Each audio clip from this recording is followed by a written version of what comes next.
Good morning class. हमें उम्मीद है कि आप सभी लोग स्वस्थ होंगे। आज हम लोग एक नए चैप्टर त्रिकोणमिति का परिचय से प्रारंभ करेंगे। तो त्रिकोणमिति के बारे में आप कक्षा 8 में, कक्षा 9 में आप पढ़ चुके हैं, उसके बेस के बारे में। अब त्रिकोणमिति का क्या महत्व है, इसको कैसे ज्ञात करते हैं, इसके बारे में अध्ययन करेंगे। त्रिकोणमिति एक ऐसा चैप्टर है जो आपके कक्षा 10 में 12 से 15 नंबर का क्वेश्चन आता है, और किसी भी कंपटीशन में आप बैठेंगे तो उसमें 4 से 5 नंबर के क्वेश्चन आते हैं। बस आपको इसके बेस की जानकारी अगर हो जाए और थोड़ा सा इसमें आप फार्मूले याद कर लें तो निश्चित रूप से त्रिकोणमिति का अध्ययन आप आसानी से कर सकते हैं। ठीक है, तो आइए देखते हैं त्रिकोणमिति का परिचय क्या है। त्रिकोणमिति जैसा कि आप देख रहे हैं, ये 3 शब्दों से मिलकर बना है। त्रिकोण, त्रिकोण और मिति। त्रि का मतलब हो गया 3 से, ये कोण है आपका, और मिति, मिति का अभिप्राय हो जाएगा आपका माप से। ठीक है, यानी अब त्रिकोणमिति कैसे, 3 कोण की माप, अर्थात 3 कोण वाला क्या है, त्रिभुज है। तो आप परिभाषा में क्या कहेंगे, त्रिकोणमिति गणित की वह शाखा है जिसमें 3 कोणों से निर्मित अर्थात त्रिभुज की माप का अध्ययन किया जाता है। फिर से एक बार देख लें, त्रिकोणमिति क्या है। त्रिकोणमिति गणित की वह शाखा है जिसमें 3 कोणों से निर्मित अर्थात त्रिभुज का अध्ययन किया जाता है। अब यहाँ पे आ गया त्रिभुज। त्रिभुज में आप देखेंगे कि ज़्यादातर मैक्सिमम त्रिकोणमिति का अध्ययन हम त्रिभुज से करते हैं। किससे करते हैं, त्रिभुज में। और त्रिभुज कैसा होता है, समकोण त्रिभुज। कैसा होगा, समकोण त्रिभुज। ठीक है,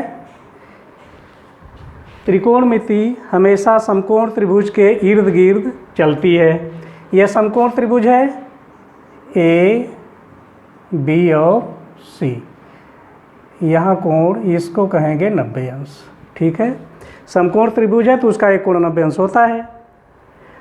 अब हमें यह देखना है कि जिस कोण का मान हमें ज्ञात करना है, जैसे कोण ए का मान ज्ञात करना है, यह थीटा है। ठीक है, तो जिस पे त्रिभुज है वह आपका आधार हो जाएगा। क्या कहलाएगा, आधार। कोण के सामने की भुजा को लंब कहते हैं।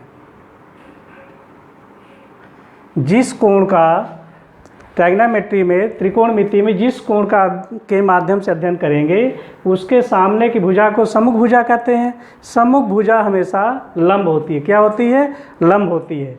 और त्रिभुज का सबसे बड़ा, जो सबसे बड़ी भुजा है उसे कर्ण कहेंगे। क्या कहेंगे, कर्ण कहेंगे।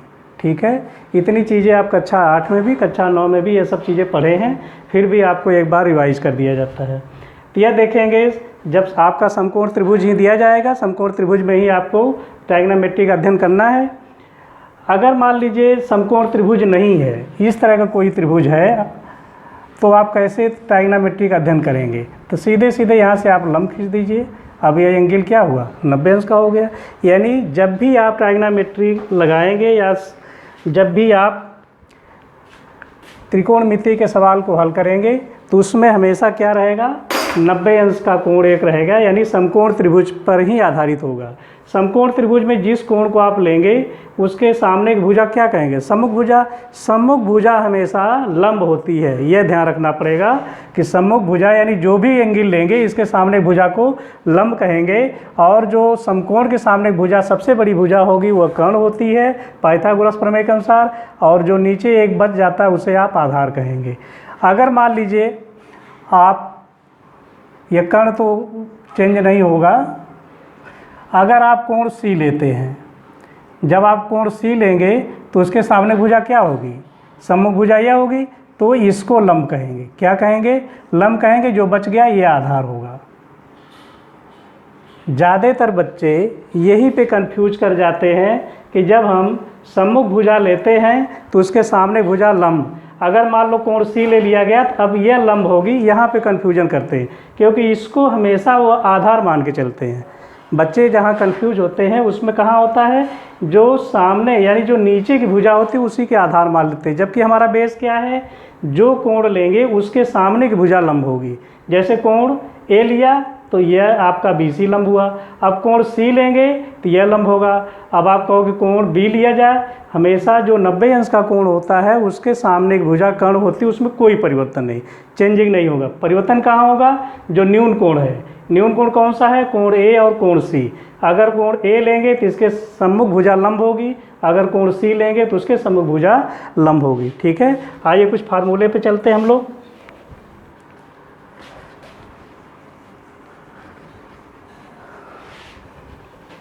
एक समकोण त्रिभुज बना लेते हैं।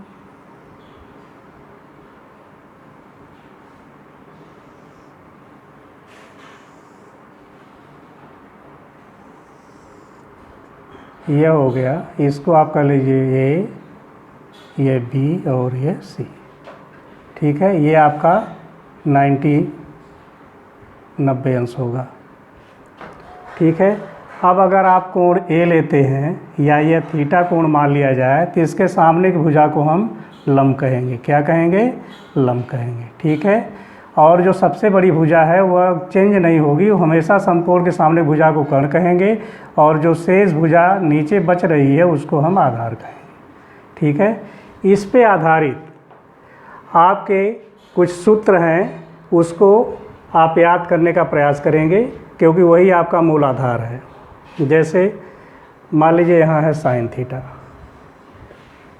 साइन थीटा कह लीजिए, या ए कह लीजिए, sine theta, cos theta, tan theta, cot theta, sec theta और कासेक थीटा। ठीक है, अब इसका अनुपात क्या होगा? इनके जो आपको कोण दिए गए हैं, कक्षा 9 में आप पढ़े होंगे, इसका अनुपात क्या होगा। ठीक है, तो इसके लिए शॉर्टकट कई चीज़ें बताई गई है। जैसे एक हम लोगों के समय बताया गया था लाल बटे कक्का। ठीक है, इसके आधार पे आप निकाल लेंगे लाल बटे कक्का यानी लंब बटे कर्ण। साइन क्या होगा? लंब बटे कर्ण, लंब बटे कर्ण। ठीक है, अब यहाँ से अगर देखें तो लंब क्या है? BC बटा AC। कास थीटा उसी तरह आधार बटे कर्ण।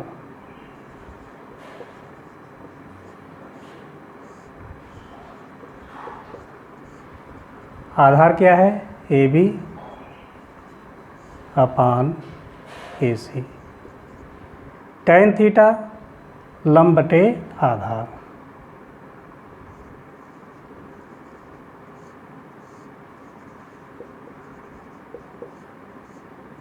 लंब क्या है? BC आधार AB। काट थीटा, अब यहीं से आप उल्टा चले, यह हो गया आपका साइन, यह हो गया आपका कास, यह हो गया आपका टैन। थोड़ा बड़ा लिख देते हैं।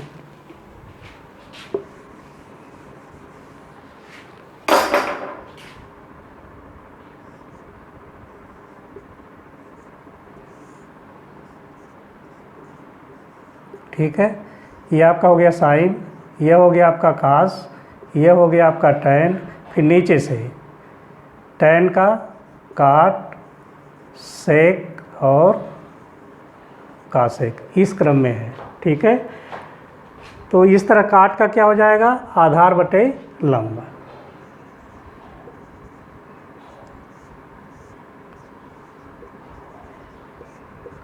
आधार AB बटा लंब BC।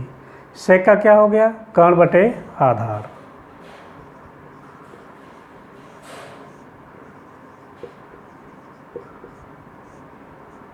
कर्ण हो गया AC बटे आधार AB। कासेक हो गया कर्ण बटा लंब।